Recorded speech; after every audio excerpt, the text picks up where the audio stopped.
Kitab Ta'lim Muta'alim ini kitab tentang apa? Yang ngarangnya siapa? Tujuannya apa? Itu yang pertama. Yang pertama, kitab Ta'lim Muta'alim itu apa? Dari bahasanya Ta'limul Muta'alim, artinya cara belajarnya orang belajar. Cara belajarnya orang belajar. Jadi ini kitab mempelajari tentang orang yang belajar harus bagaimana, petunjuk. Ya, kitab ini kitab yang isinya itu sebuah petunjuk, sebuah irsyadat, sebuah taujihat tentang apa? Tentang menuntut ilmu. Bagaimana cara menuntut ilmu yang baik, adab sopan santunnya bagaimana, memilih gurunya bagaimana, memilih kitabnya bagaimana. Itu semua nanti dijelaskan di dalam kitab Ta'lim Muta'alim. Siapa pengarangnya? Pengarangnya adalah Imam Burhanul Islam Az-Zarnuji. Jadi dikenal dengan Imam Az-Zarnuji. Syekh Az-Zarnuji ini salah seorang ulama yang mana ulamanya bermadhab Hanafi, bukan madhab Syafi'i, tapi madhabnya madhab Hanafi. Orang yang lahir sekitar 13 di abad ke-13 di Masehi, tahun Masehi beliau lahir. Beliau salah satu pengikut Imam Hanafi, orang yang begitu luar biasa, yang haus akan ilmu, yang tidak pernah bosan di dalam menuntut ilmu. Lalu beliau mengarang kitab ini. Nanti kita akan baca muqaddimahnya dan kita akan tahu kenapa alasannya. Jadi setiap kita mengkaji kitab, maka ada baiknya kita membaca muqaddimahnya. Nanti biasanya ada muqaddimah, di sana si mu'alif itu, si mengarang kitab itu akan selalu menjelaskan apa tujuannya beliau itu mengarang kitab ini. Kok bisa beliau mengarang kitab Ta'lim Muta'alim? Bismillahirrahmanirrahim. Qala al-mu'allif rahimahullah ta'ala wa nafa'ana bihi wa bi ulumihi wa bi asrarihi fid dharain amin amin ya rabbal alamin. Khalaqal insana 'allamahul bayan. Bismillahirrahmanirrahim. Dengan menyebut nama Allah yang Maha Pengasih lagi Maha Penyayang. Selalu setiap ulama manapun ketika mereka mengarang kitab, memulai penulisan kitabnya, mereka selalu memulai dengan Bismillahirrahmanirrahim. Kenapa? Karena perintah baginda Rasulullah SAW. Rasul memerintahkan kepada kita, ya, karena ada hadis Nabi yang mengatakan kullu amrin dzibalillahi bil basmalah bahwa aqta. Setiap perkara yang tidak dimulai dengan bismillah maka terputus dari keberkahan. Maka mu'alif ini memulai kitabnya dengan mengucapkan Bismillahirrahmanirrahim, memohon perlindungan, pertolongan kepada Allah Subhanahu wa ta'ala. Jadi sudah sepatutnya ketika kita menuntut ilmu, apapun yang kita lakukan, maka mulailah dengan membaca Bismillah. Ada Bismillahirrahmanirrahim ini memiliki keagungan yang luar biasa. Ya, Bismillahirrahmanirrahim ini merupakan ringkasan dari beberapa ringkasan. Ya, ringkasan dari beberapa ringkasan. Ya, bahwasanya dijelaskan di dalam kitab Uqudul Jan, ya, bahwasanya Allah menurunkan suhufnya itu begitu banyak. Suhuf kepada Nabi Musa, suhuf kepada Nabi Ibrahim, kemudian juga kitab Taurat, Injil, Zabur, dan Al-Quran, yang kesemua suhuf serta kitab-kitab yang lainnya itu diringkas di dalam Al-Quran. Dan semuanya itu dari Al-Quran yang jumlahnya ada 114 surat, itu diringkas di dalam surat Al-Fatihah, terkandung di dalam surat Al-Fatihah. Dan inti daripada surat Al-Fatihah ada pada ayat Bismillahirrahmanirrahim. Maka Bismillahirrahmanirrahim ini bukan sembarangan. Diriwayatkan juga di dalam kitab itu juga dikatakan, kalau dulu ulama-ulama banyak yang, kalau dulu ketika ada ulama yang sakit, cukup dia membaca bismillah, mudawamah, setelah itu sembuh dari penyakitnya. Bahkan ada sebuah cerita keistimewaan dari bismillahirrahmanirrahim. Dulu ada salah seorang wanita yang salihah, wanita yang taat beribadah kepada Allah Subhanahu wa taala, dan setiap dia melakukan sesuatu dia tidak pernah lupa membaca bismillahirrahmanirrahim. Mau makan dia baca bismillah, mau tidur dia baca bismillah, mau minum dia baca bismillah, mau memulai pekerjaan apapun dia baca bismillah. Sampai suatu ketika dia diisengin sama suaminya, dan suaminya ini orang yang fasik, ya, suaminya orang yang fasik. Ini suami memerintahkan kepada istri yang salehah ini untuk menyimpan barang, tak kita gambarkan emas lah. Suami manggil, Maulana sini kamu, ini tolong simpan uang saya, atau tolong simpan emas saya, ada di sebuah kotak. Jadi kotak isinya itu emas atau uang, intinya barang yang berharga. Kemudian ini si Maulana pun menyimpan tuh kotak di dalam sebuah lemari, kemudian baca bismillahirrahmanirrahim, disimpan di dalam lemari. Kemudian ketika si perempuan ini menaruh kotak itu di lemari, ini si laki-laki ngintip di mana tuh ditaruhnya. Kemudian setelah perempuan itu pergi dari kamarnya, pergi dari lemari tersebut, jauh dari lemari tersebut, ini laki-laki ini yang tadi saya bilang dia mau ngisengin istrinya. Diambillah kotak itu tanpa sepengetahuan istrinya. Diambil, setelah diambil diapakan? Dibuang ke dalam sumur. Setelah dibuang ke dalam sumur, ini si suami balik manggil istrinya, Maulana, sini. Ada apa? Itu tadi kotak yang saya taruh, kamu taruh di mana? Yang kayak saya titipkan taruh di mana? Oh, taruh di sana. Silakan ambil. Akhirnya si istri ini sebagaimana kebiasaannya, dia mau buka lemari dengan mengucapkan bismillahirrahmanirrahim.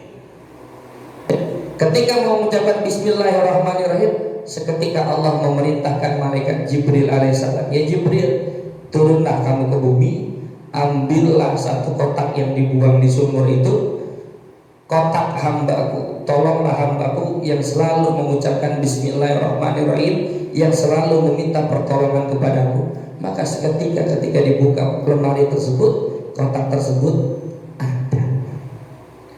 Inilah keistimewaan daripada bismillahirrahmanirrahim. Ya, menuntut ilmu baca bismillah, niat. Kalau nggak niat nggak dapat pahala.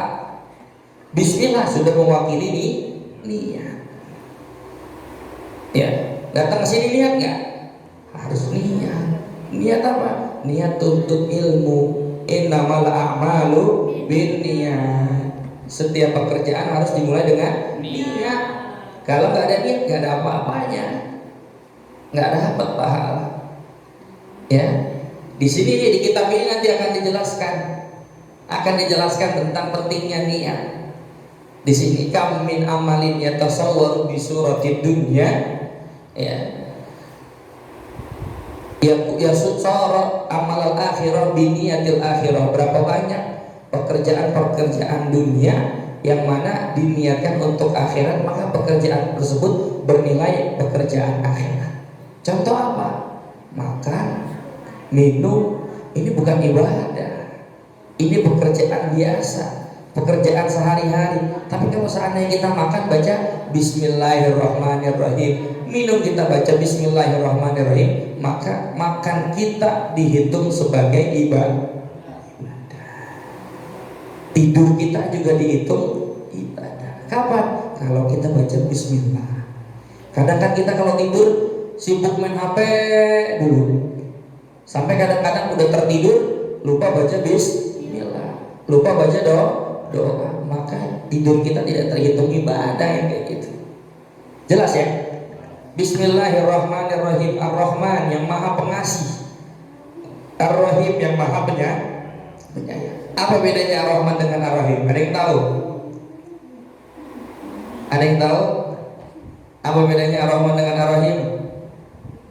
Ar-Rahman ya Ar-Rahman Ustaz, Ar-Rahim ya Ar-Rahim. Iya kan? Apa bedanya? Ar-Rahman maha pengasih, Ar-Rahim maha penyayang. Bedanya apa? Beda. Apa bedanya? Ar-Rahman, Allah memiliki sifat Rahman, maha pengasih. Dengan maha pengasihnya Allah, makanya banyak orang Kristen kaya, orang yang jarang sholat kaya, iya kan? Ini kenapa? Karena sifat Rahmannya Allah. Allah mengasihi kepada siapapun itu, manusia, hewan, tumbuhan, muslim, kafir, dan lain sebagainya. Allah kasih. Jadi jangan heran, Ustadz saya sholat mulu kok saya miskin, tetangga saya malah sholat tapi kaya.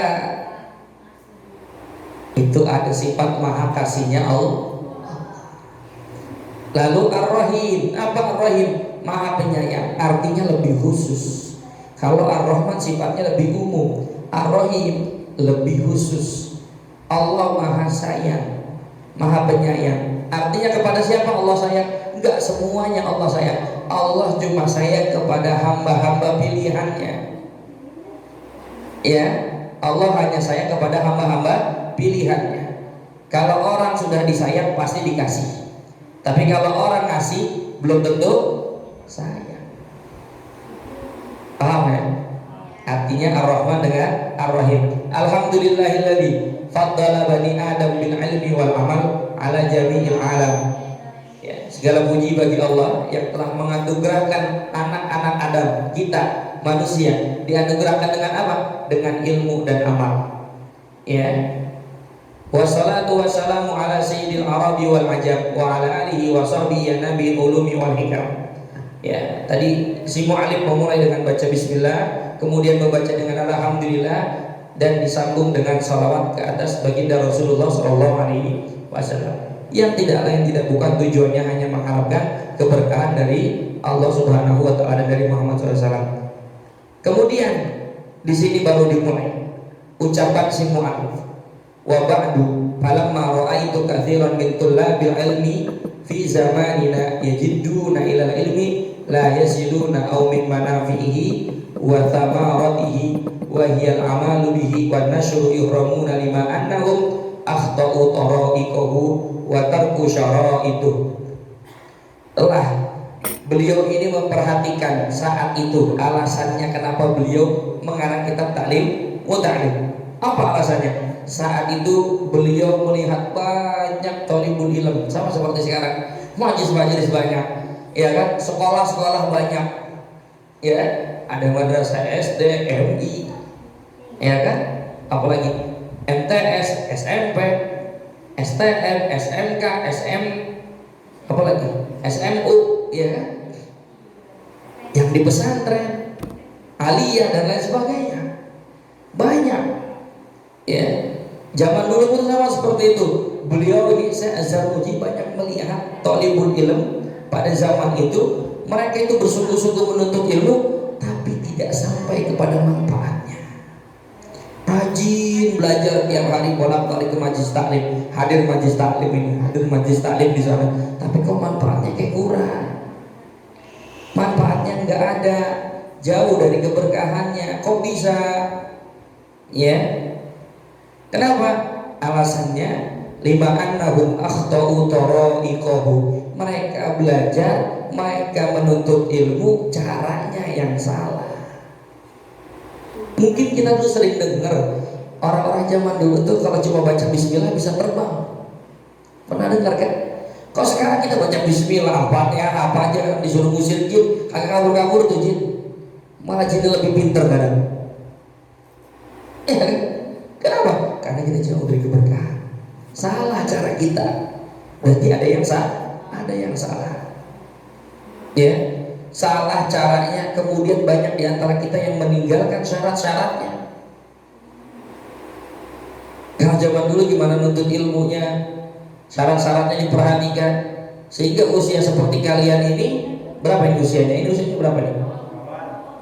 Berapa usianya? 11 tahun. 11 tahun Imam Syafi'i itu sudah hafal Al-Quran. Imam Syafi'i itu sudah hafal ribuan hadis.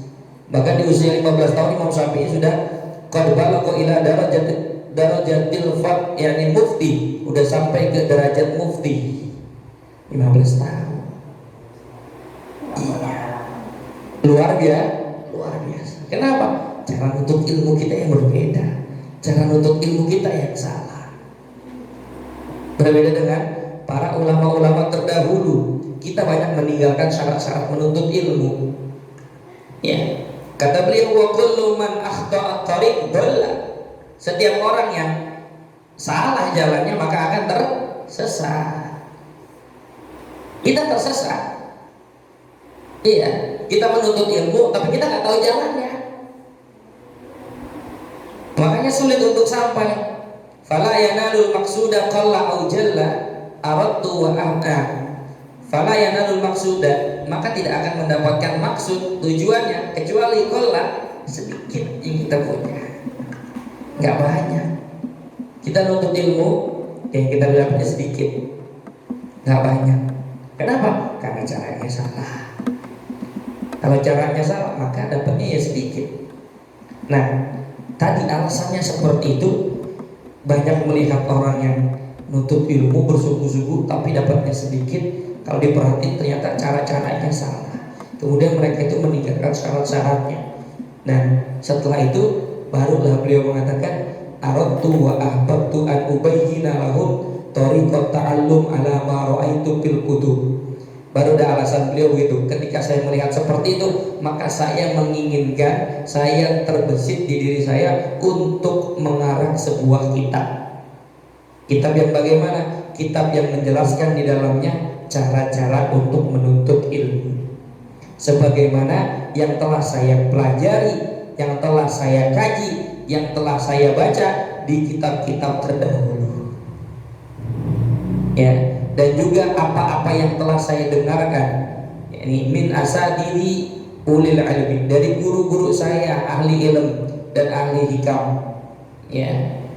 Oleh karena itu dengan adanya kitab ini saya mengharapkan doa. Ya. Dari siapa? Dari kita semua yang menuntut ilmu. Ya. Dari orang-orang yang ikhlas. Semoga Syekh Zarnuzi ini dijadikan orang-orang yang ikhlas, dijadikan orang-orang yang menang di dunia dan di akhirat. Dan beliau mengatakan wasamaitu hadal kitab ta'limal muta'allim tariqat ta'allum. Ya. Jelas ya? Itu alasan Syekh Zarnuzi mengarang kitab Ta'lim Muta'allim. Itu yang pertama. Yang selanjutnya beliau pun mengatakan wa ja'altuhu usulan. Dan di dalam kitab ini nanti ada beberapa pasal 1, 2, 3, 4, 5, 6, 7, 8, 9, 10, 11, 12. Ada 13 pasal kalau nggak salah. Yang pertama di kitab ini nanti akan dijelaskan tentang mahiyatul ilmi wal fiqhi wa fadli. Apa sih arti sesungguhnya daripada ilmu dan arti daripada fikih, dan apa sih keutamaan ilmu dan fikih. Selanjutnya di pasal yang kedua beliau menjelaskan tentang niat bihalit ta'allum, niat di dalam menuntut ilmu. Ya. Memang kitab ini penting buat siapapun yang mau belajar, buat siapapun yang menuntut ilmu. Seharusnya di sekolah-sekolah manapun ini dikaji, ini dipelajari. Bahkan di kalangan ulama NU ini kitab yang termasuk kitab yang tersohor, kitab yang awal yang harusnya dipelajari sama penuntut ilmu. Karena ini penting. Selanjutnya di pasal yang ketiga beliau menerangkan tentang fikhtiyaril ilmi, di dalam memilih ilmu. Nah, kita harus memilih ilmu apa yang harus kita pilih. Wal ustadznya pun harus dipilih yang bagaimana tuh ustadznya. Ya, makanya kata Ibnu Sirin di dalam sebuah khabar mauquf beliau mengatakan inna hadzal ilma dinun fanduru amman ta'khuduna dinakum. Sesungguhnya ilmu itu sebuah agama. Maka lihatlah dari mana kalian mengambil agama kalian. Maka jangan sembarang-barangan yang milih guru. Kalau gurunya nggak benar ya sesat. Ya, kata Ibnu Sirin, salah seorang tabi'in dari kalangan tabi'in. Tahu ya tabi'in? Tabi'in adalah orang yang meninggal setelah orang yang hidup setelah wafatnya baginda Rasulullah Shallallahu Alaihi Wasallam. Sedangkan sahabat adalah orang yang hidup di zaman Nabi, melihat Nabi meninggal dalam keadaan iman. Itu pengertian sahabat. Kalau seandainya sahabat orang yang hidup di zamannya Nabi tidak beriman, bukan sahabat, bukan. Seperti siapa? Abu Jahal, Abu Lahab. Atau hidup di zaman Nabi, beriman kepada Nabi tapi tidak melihat Nabi, itu pun tidak disebut sahabat. Jangan salah. Kalau di dalam tingkatan ilmu mustalah hadis itu dikatakan sebagai ashab mukhadram, orang yang hidup di zaman Nabi tapi tidak melihat Nabi. Seperti siapa? Sayyidina Uwais Al-Qarni. Dia hidup di zaman Nabi tapi tidak bertemu dengan Nabi. Seperti siapa? Raja Najasyi. Juga sama. Hidup di zaman Nabi tidak bertemu dengan Nabi, maka tidak dikatakan sebagai sahabat. Nah, sebenarnya sahabat seperti itu, hidup di zaman Nabi, melihat Nabi dan beriman meninggal dalam keadaan Islam. Meskipun pernah dia itu murtad. Seperti siapa? Seperti sahabat As'ad bin Qais. As'ad bin Qais ini dulu dia itu beriman kepada Rasulullah, hidup di zaman Rasulullah. Rasulullah SAW wafat, beliau riddah, murtad. Setelah murtad, nanti Sayyidina Abu Bakar As-Siddiq itu kan salah satu tugas pertama kalinya menjadi khalifah adalah memerangi para orang-orang yang murtad dan yang enggan membayar zakat. Nah, di antaranya situ ada As'ad bin Qais. Dia berperang dengan kaum muslimin sehingga nanti dia jadi tawanan, sebagai asir tawanan. Setelah tawanan dia jadi budak harusnya, tapi dia bertaubat dan meninggal dalam keadaan Islam. Ini pun dikategorikan sebagai sahabat. Jelas ya? Baik. Selanjutnya, fi ikhtiyaril ilmi, memilih ilmu, wal ustad dan guru, wal syarif, wal tabat, memilih teman juga. Kepada siapa kita berteman? Ya, ada istilah, kalau kamu berteman dengan tukang minyak wangi, maka kebagian wanginya. Kalau bertemu dengan tukang ikan, kebagian amisnya. Ya kan? Kalau kebagian sama tukang durian, kebagian kulitnya. Ya. Kemudian selanjutnya di pasal yang setelahnya juga membahas tentang fi ta'dhimil ilmi wa ahlihi, bagaimana cara mengagungkan ilmu dan ahli ilmu. Zaman sekarang ya, bagaimana anak-anak sekarang mau ilmunya manfaat, kadang bawa tasnya diangkat gini, ditendang-tendang, isinya buku.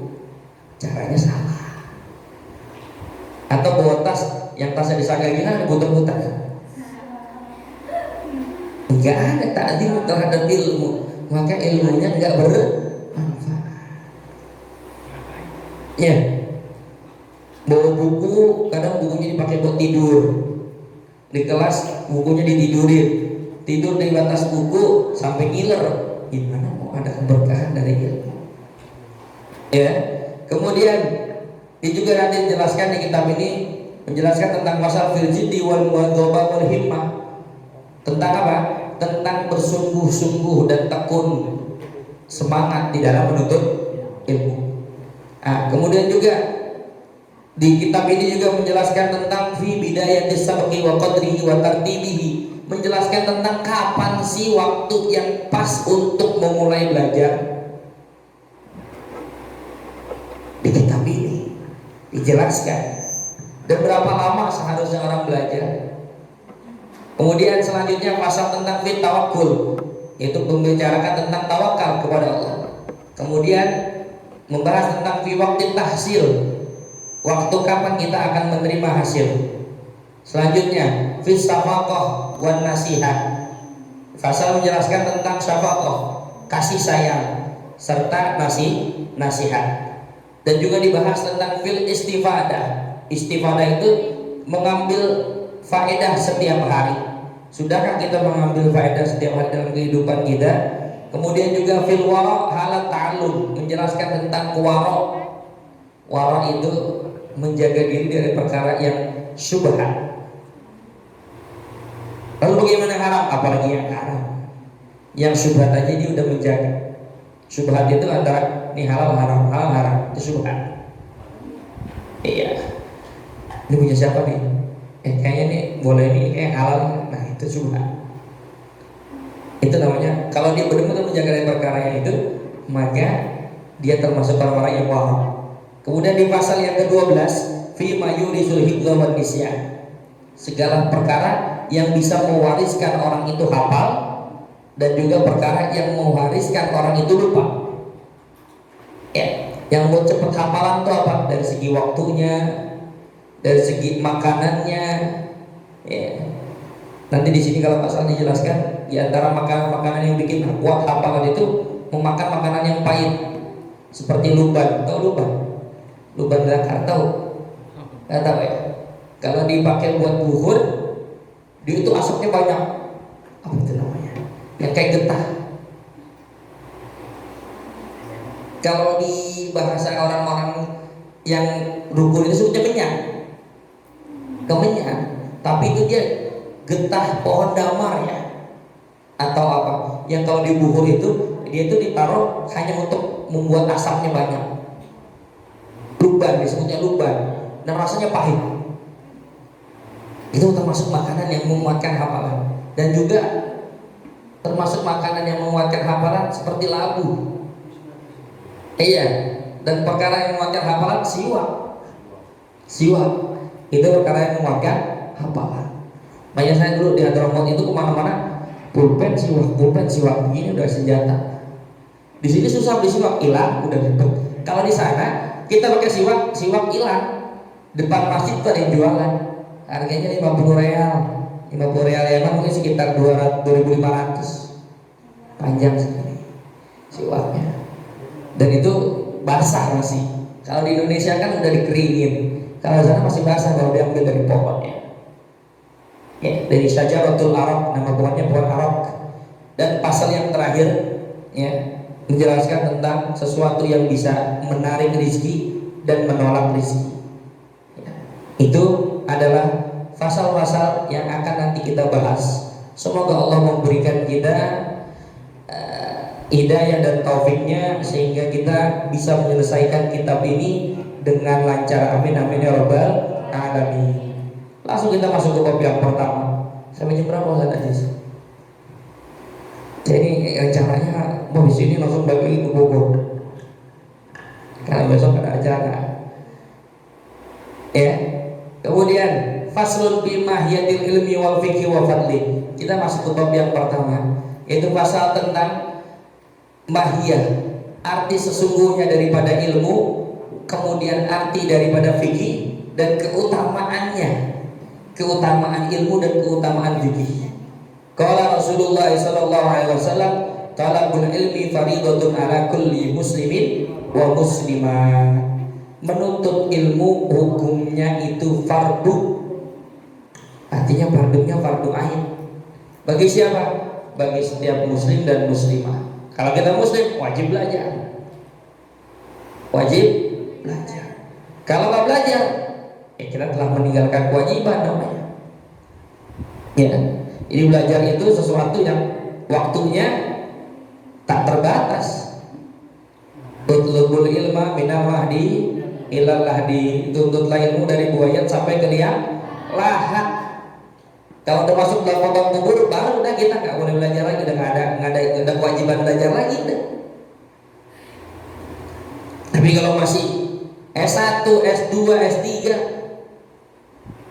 ya nggak ada, belum ada batasan. Mau profesor tetap wajib belajar, wajib belajar. Karena belajar itu tidak ada batasannya. Mau tua, mau muda, semuanya wajib belajar. I'lam bi annahu la yuftaradu ala kulli muslimin wa muslimat talabu kulli ilmin bal yuftaradu alaihi talabu ilmil hal. Nah, jadi pertanyaan, ilmu yang bagaimana yang diwajibkan? Jadi ketahui, kata beliau, ketahuilah yang diwajibkan setiap muslim dan muslimat itu bukan menuntut seluruh ilmu yang ada di muka bumi ini, enggak. Ya, enggak bakal cukup waktu kita untuk menuntut semua ilmu. Mana buktinya? Sekolah di Indonesia aja butuh berwaktu-waktu. Iya kan? 2 tahun ditempuh di sekolah TK, 0 kecil dan 0 besar, 6 tahun di SD, 3 tahun di SMP, terus 3 tahun lagi di SMA, 4 tahun di S1, terusnya lagi 2 tahun di S2, 2 tahun lagi di S3. Itu pun baru gelar doktornya, misalkan doktornya doktor dalam bidang apa? Dokter pendidikan. Tapi cuma ilmu pendidikan doang, padahal udah bertahun-tahun dan tidak akan sampai. Lalu yang bagaimana? Yang harus dipelajari, ya, bal yuftarad alaihi talabu ilmil hal. Yang diwajibkan adalah ilmul hal. Apa itu ilmul hal? Nanti kita akan bahas. Kama yuqalu afdalul ilmi ilmul hal wa afdul amal hifdzul hal. Sebagaimana dikatakan sebaik-baiknya ilmu adalah ilmul hal, dan seutama-utamanya pekerjaan adalah menjaga hal. Apa itu hal? Yang dimaksud dengan hal di sini adalah sesuatu yang kita butuhkan. Itu hal. Contohnya apa? Sholat, puasa, zakat, haji. Itu ilmu hal buat kita. Kenapa? Karena kebutuhan. Bagaimana cara untuk mencari rezeki? Nah itu juga termasuk thalabul ilmil hal. Itu yang diwajibkan. Ya. Dan menjaga pekerjaan yang baik-baik adalah yang mengerjakan pekerjaan hal. Itu seperti tadi. Ya. Di sini jelaskan wa yuftaradu 'alal muslimi talabu ilmin ma yaqalahu fi halihi fi ayyi halin kana fa innahu la budda lahu minas shalah. Ya, yang diwajibkan setiap muslim adalah menuntut ilmu apa-apa yang ada di sekelilingnya, apa-apa yang dia lakukan wajib dicari ilmunya. Kita muslim wajib sholat, maka wajib belajar sholat. Kita muslim wajib baca Quran, maka kita harus belajar baca Quran. Ya, kita muslim wajib mengetahui tentang masalah berhitung, tentang apa. Kalau misalkan tentang tauhid, maka wajib belajar matematik. Maka menjadi kewajiban. Paham ya? Tapi tidak seluruhnya ilmu itu kita pelajari, enggak. Ya. Sebagaimana salat juga fayuqtaradu alaihi ilmu ma yaqa'u lahu fi salatihi biqadri ma yu'addihi fardhus shalah. Lalu kalau seandainya kita disuruh wajib sholat dan kita belajar ilmu sholat, apa aja yang harus kita pelajari? Yang kita pelajari adalah fardu-fardu tentang sholat. Sekiranya sholat kita sah, sekiranya sholat kita diterima, maka pelajarilah itu semua. Artinya apa? Ya minimal kita tahu rukun-rukun sholat. Jangan kita sholat, kita nggak tahu rukun-rukun sholat ini apa, maka sholat kita nggak diterima. Kenapa? Karena kita nggak tahu yang mana rukun, yang mana bukan. Kalau kita tidak tahu kalau itu rukun, bisa jadi kita tinggal. Maka harus tahu rukun sholat. Ada berapa rukun sholat? Ada berapa rukun sholat? Ada berapa rukun sholat? Nah, kalau rukun wudhu ada 6. Rukun sholat ada berapa? 11. Ada berapa rukun sholat? 13. Ya. Ada yang mengatakan 13, kalau di dalam Khilafatul Qorib dikatakan ada 18. Ya. Kalau dalam kitab Safina ya sekitar 13. Ya. Itu harus tahu. Maka itu wajib buat kita harus mengetahui itu. Rukun wudu itu wajib. Kenapa? Karena tanpa wudu sholat kita tidak sah. Yang seperti itu yang diwajibkan. Makanya banyak yang sekarang kalau usah kita jauh-jauh, kalau anak kecil, bapak-bapak aja bisa tanya berapa rukun sholat. Tahu nggak yang mana yang rukun, yang mana bukan? Bisa jadi tidak tahu. Padahal itu perkara yang wajib yang harus dia tuntut. Makanya kalau bisa di yayasan-yayasan dimanapun harus tahu rukun sholat tuh, karena itu yang wajib. Tapi terkadang yang itu yang wajib kita tinggalkan, kita lalaikan, kita sibuk ngurusin yang lain, belajar matematik, belajar yang lainnya. Padahal itu ilmu hal, itu ilmu yang dimaksud. Kenapa disebut ilmu hal? Ya karena kita butuh itu. Banyak yang lalai. Baca Quran, ya itu termasuk ilmu hal. Li'anna ma yutawassalu bihi ila iqamatil fardi yakunu fardhan. Nah, tadi kita bilang wudu itu belajar menjadi wajib. Kenapa? Karena wudu merupakan kewajiban yang harus dilakukan sebelum sholat. Maka wudunya wajib. Sholatnya wajib. Wajib wudu, kalau nggak pakai sholat, kalau nggak pakai wudu nggak sah. Maka wudunya menjadi wajib. Paham ya? Di dalam kaidah usul fikih itu ma la yatimul wajibu illa bihi bahwa wajibun, sesuatu yang sesuatu yang tidak sempurna kecuali dengan hal tersebut, maka sesuatu itu menjadi wajib. Wudu penyempurna daripada sholat. Tanpa wudu maka tidak sempurna sholat, artinya tidak sah sholat tersebut, maka wudunya wajib. Itu kaidah dalam usul fikih, ma la yatimul wajib illa bihi bahwa wajibun. Baik, selanjutnya wa kadzalika fi shaum wa zakah in kana lahu malun. Ya, artinya puasa, belajar tentang puasa. Ya, harus mempelajari tentang puasa, hal-hal yang membatalkan puasa. Ya, kewajiban-kewajiban puasa itu harus tahu. Wa zakah. Ini masalah zakat ya. Di Indonesia zakatnya ini harus benar-benar diperhatikan baik-baik. Ya. Banyak orang yang nggak paham tentang zakat. Baik itu zakat harta, zakat mal, atau zakat fitrah. Mana bayar zakatnya? Ke guru ngaji, salah. Iya, ke siapa bayar zakat? Ke amil. Siapa itu amil? Man ikhtaral malik, seseorang yang dipilih oleh siapa? Oleh pemimpin. Mereka yang harus mengurus zakat. Mereka yang harus membagikan kepada siapa? Asnaf athamaniyah, bagian-bagian yang 8. Kalau nggak ada 8 bagian, ya 5, terserah seadanya. Tuh.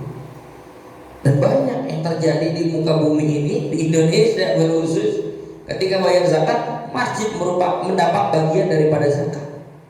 Pertanyaannya, di ayat mana masjid mendapatkan hak daripada zakat? Itu banyak terjadi saat ini. Padahal itu ilmu hal, ilmu yang harus dikaji, ilmu yang harus dipelajari.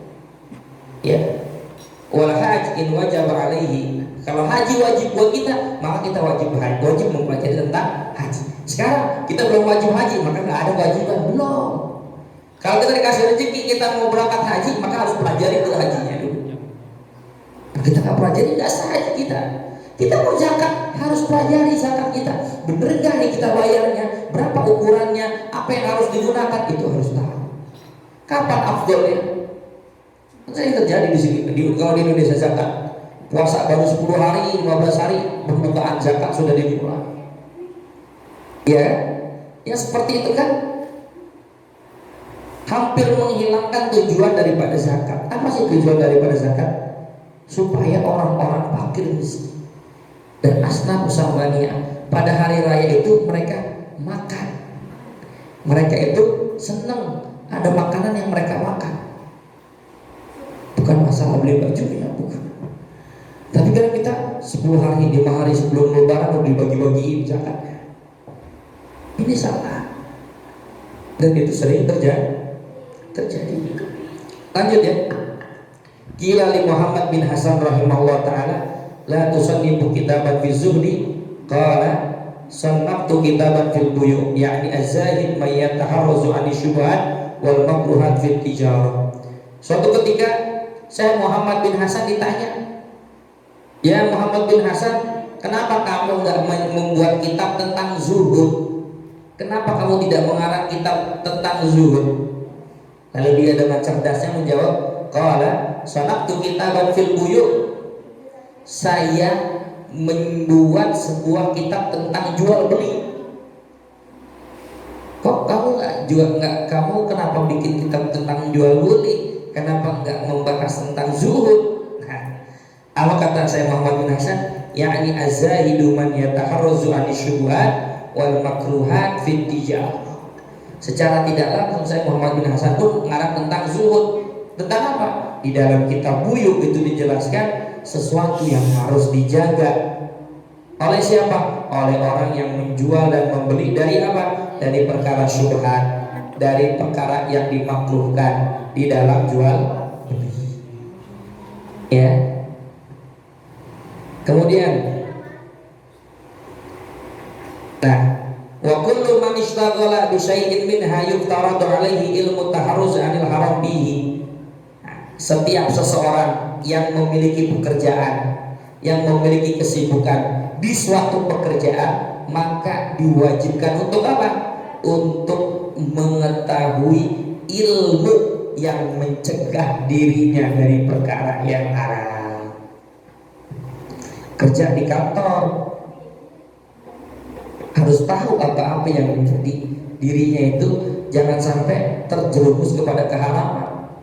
Korupsi waktu, ya kan? Korupsi dana, itu harus dipelajari dan wajib hukumnya. Kenapa? Itulah ilmu hak, ilmu yang kita hadapi. Seorang yang ngajar jangan telat, jangan terlambat, ya kan? Orang yang jual beli timbangannya jangan curang,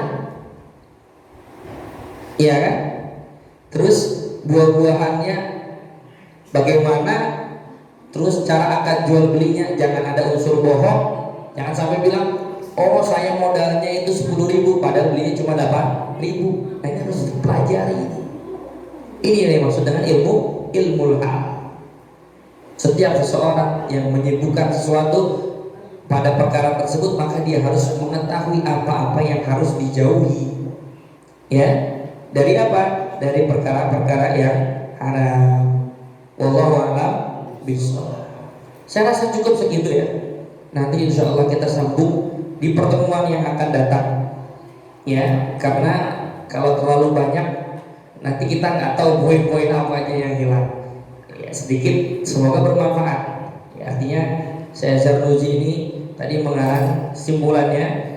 Syekh Zarnuji ini adalah salah seorang ulama dari kalangan Imam Hanafi yang lahir pada abad ke-13. Kemudian kenapa sih alasan beliau mengarang kitab ini? Beliau mengatakan karena melihat banyak orang yang bersungguh-sungguh menuntut ilmu tapi nggak sampai kepada manfaatnya. Apa sebabnya? Karena mereka salah jalan, karena mereka tidak memenuhi syarat-syarat di dalam menuntut ilmu. Kemudian juga di sini juga beliau menjelaskan beberapa pasal-pasal yang dibahas, yang jumlahnya ada 13 pasal, dan di dalam pasal pertama beliau mengatakan tentang apa sih ilmu itu.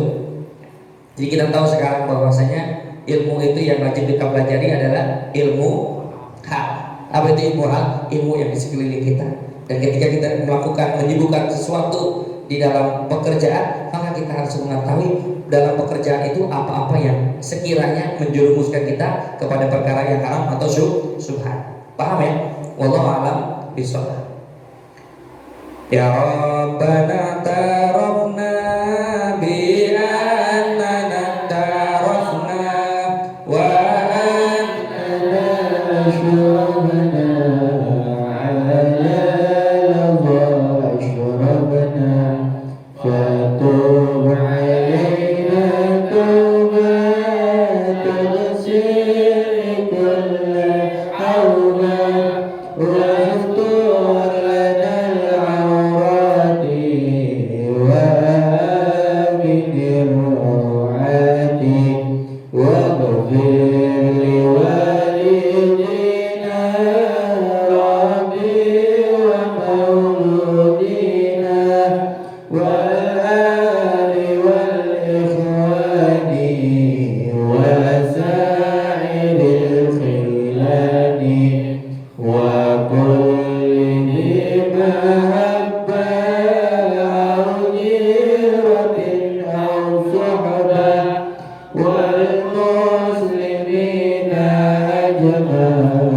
Amin Rabbi asma wa lam wajud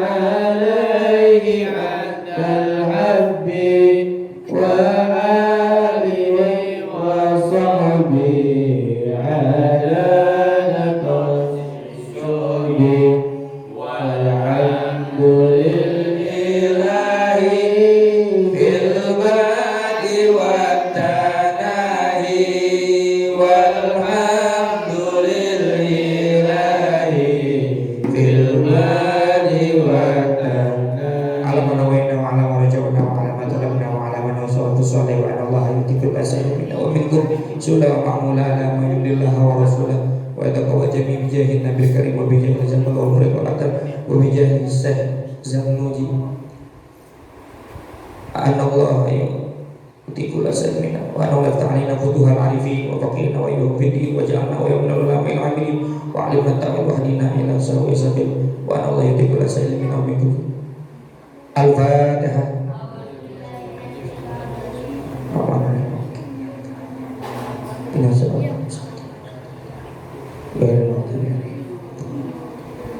Wassallallahu ala sayyidina Muhammadin wa ala alihi washabbihi wasallam walhamdulillahi rabbil alamin hadanallahu wa iyyakum ajmain wallahu muwaffiq ila aqwamit thoriq. Assalamualaikum warahmatullahi wabarakatuh.